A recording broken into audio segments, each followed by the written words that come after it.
بسم الله الرحمن الرحيم.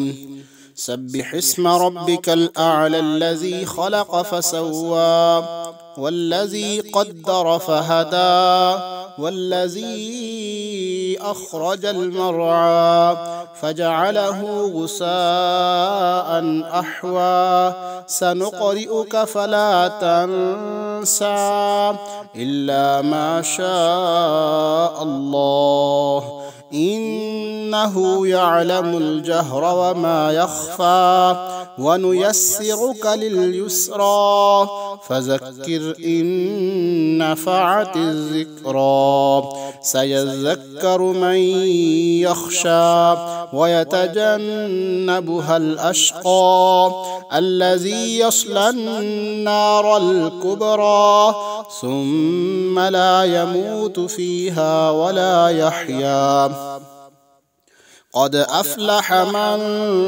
تزكى وذكر اسم ربه فصلى بل تؤثرون الحياة الدنيا والآخرة خير وأبقى إن هذا لفي الصحف الأولى صحف إبراهيم وموسى. صدق الله العظيم.